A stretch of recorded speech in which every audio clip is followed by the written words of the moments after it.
Hi everyone and welcome back to my channel. So in today's class, we are going to do a question to find out an element in the array.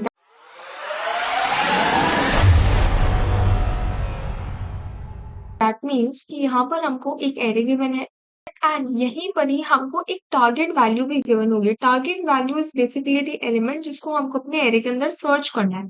So for example target की value है यहाँ पर 4। मुझे क्या करना है, हमें पूरे के पूरे एरे के ऊपर यहाँ पर आइटरेट करना है और सर्च करना है that whether this target is present in our array or not. For example अगर यहाँ पर टारगेट की वैल्यू 14 होती 4 की जगह पे, तो क्या मेरे पास टारगेट प्रेजेंट है अपने एरे के अंदर? नहीं प्रेजेंट है। सो इन दैट केस हम प्रिंट करवा सकते हैं that the element is not present. या फिर अगर ये प्रेजेंट है तो हम सिंपली इसका जो भी इंडेक्स होगा, जिस इंडेक्स पे ये प्रेजेंट होगा, उसको हम यहाँ पर प्रिंट करवा देंगे। दैट इज 4 की अगर हम यहाँ पर बात करें इंडेक्स की, सो इट इज 0 1 2 3 4।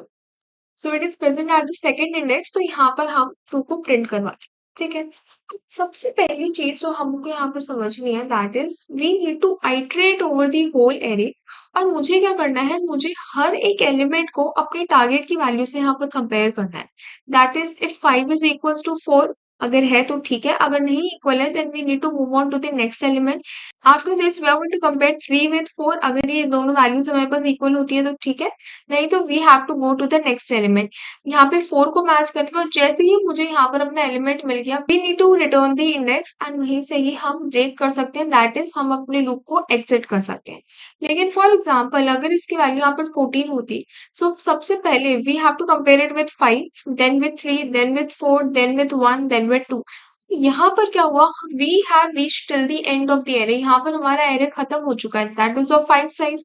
लेकिन क्या हमको अपना टारगेट कहीं पर भी मिला? हमको अपना टारगेट कहीं पर भी नहीं मिला। सो इन दैट केस हम यहाँ पर प्रिंट करवा सकते हैं कि जो हमारा एलिमेंट है दैट इज नॉट प्रेजेंट इन। यहाँ पर इस पर्टिकुलर क्वेश्चन को सॉल्व करने के लिए we are going to make use of function. Functions को हम जनरली तब यूज करते हैं जब हम किसी न किसी वैल्यू को यहाँ पर रिटर्न करवा सकते हैं, और यहाँ पे हमें दो टाइप्स की वैल्यूज रिटर्न करवानी है। If my target is present, in that case we need to return the index which is going to be an integer value. And secondly, अगर present नहीं है, so in that case we can return -1 which indicates that the element is not present in our array. And ये भी हमारे पास कौन सा format आता है? ये भी मेरे पास integer का फॉर्मेट आता है। That means we need to create a function. Function हम int से create कर सकते हैं। int क्यों? Because I want to return something which is of type int over here. And secondly हम यहाँ पर अपने फंक्शन का नेम लिखकर पूरे का पूरा लॉजिक यहाँ पर लिख सकते हैं। लॉजिक है, so let's create a function over here. For example यहाँ पर हम इसको नाम दे देते हैं लीनियर सर्च। अब यहाँ पर मैंने लीनियर सर्च नाम क्यों रखा है? Because this is a kind of searching algorithm. Searching में बेसिकली हम क्या कर रहे हैं, हमको यहाँ पर एक एलिमेंट दे रखा है and we are searching for that element into our array. यहाँ पर हम सर्च कर रहे हैं। Now basically when we are talking about searching algorithms, यहाँ पे मैं आपको थोड़ा सा ब्रीफ बता रही हूँ। तो हमारे पास दो टाइप्स की एल्गोरिथम्स होती हैं, एक होती है लीनियर एंड सेकंड हमारे पास होती है बाइनरी। ठीक है।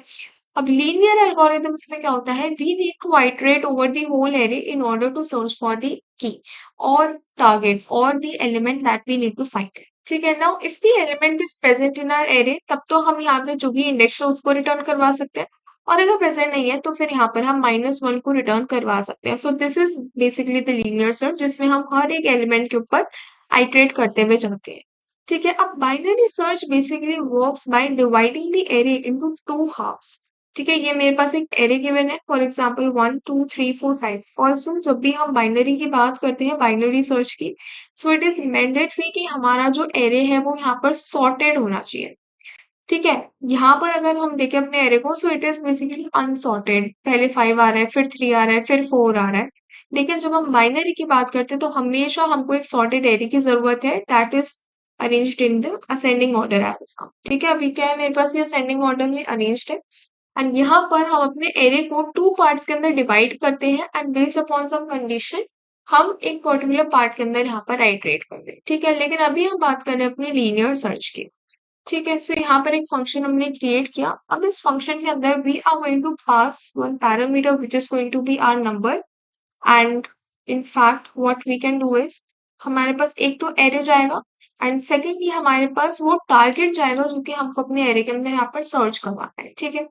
नाउ सबसे पहले हम क्या करेंगे, अपने एरे के ऊपर आइटरेट कर लेते हैं। तो एरे के ऊपर आइटरेट करने के लिए आई नीड आई की वैल्यू 0, कहाँ तक मुझे जाना है? मुझे जाना है n तक, which is going to be the size of the array, and साथ में कर देंगे i को plus.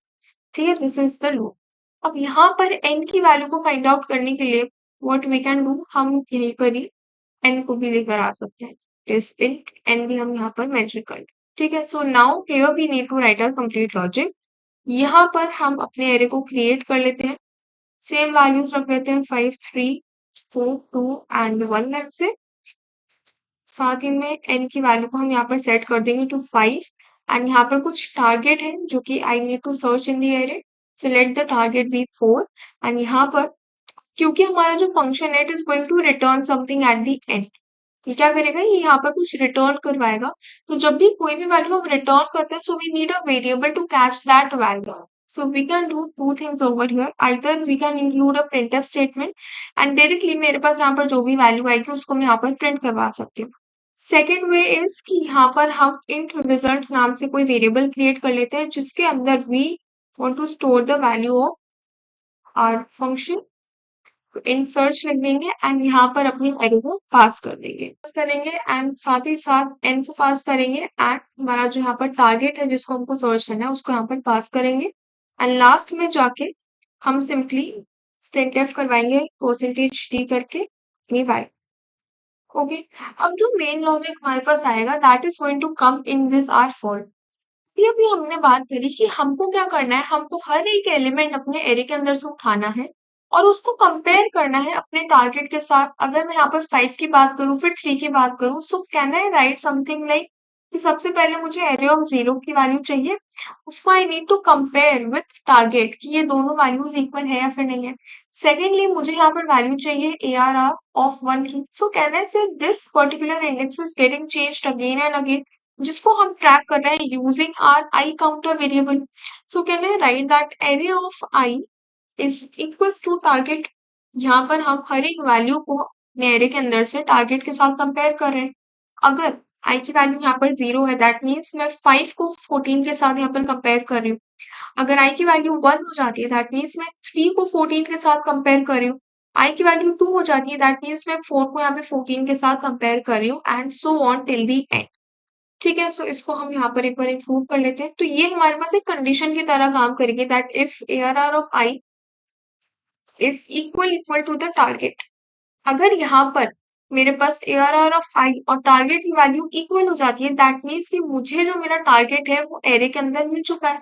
So in that case can we just write index and we can return it, करवा सकते हैं I is basically our index over है। लेकिन अगर ये पूरा का पूरा लूप मेरे पास रन कर गया और एक भी बार रिटर्न स्टेटमेंट कॉल नहीं हुई, in that case the element is not present in my array, so in that case we can simply return -1। अब यहाँ पे रिटर्न इंक्लूड करने का क्या मतलब है, हम यहाँ पर रिटर्न इंक्लूड करें दैट मीन्स कि जैसे ही मेरे पास एक कंडीशन प्रूव हो जाएगी हम रिटर्न कर जाएंगे, दैट मीन्स कि जो फंक्शन है ये आगे रन नहीं करेगा, ये आगे एग्जीक्यूट नहीं होगा, we are going to stop the execution of. ठीक है, इसी के साथ we can do one thing. अब यहाँ पर से तो या तो आई रिटर्न होगा या फिर -1 रिटर्न होगा। Now instead of directly displaying the result, हम यहाँ पर रिजल्ट को स्टोर तो करवा लेंगे, उसके बाद यहाँ पर हम कंपेयर कर सकते हैं। कंपेयर हम कर सकते हैं कि अगर मेरे पास रिजल्ट की वैल्यू इज ग्रेटर देन 0 या फिर हम इसको कर सकते हैं greater than equal to 0, it means कि मेरे पास रिजल्ट की एक वैलिड वैल्यू एग्जिस्ट करती है और वो वैलिड वैल्यू तभी एग्जिस्ट करती है जब आई की वैल्यू यहाँ पर रिटर्न हुई है।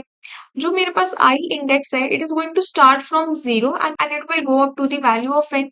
सो इसका मतलब यहाँ पर जो आई की वैल्यू मेरे पास आएगी that is going to be in some range of 0 से लेकर जो भी मेरे पास एरे की लेंथ है 5 है तो 5 आएगा, 10 है तो 10 आएगा, right. So in that case हम यहाँ पर सिंपली कंपेयर कर रहे हैं कि अगर रिजल्ट की वैल्यू जो कि आई की वैल्यू यहाँ से रिटर्न होकर आई अगर अगर वो 0 से बड़ी आती है, सो इन दैट केस हम यहाँ पर प्रिंट करवा सकते हैं that element found eight index भी हम यहाँ पर प्रिंट करवा सकते हैं इंडेक्स।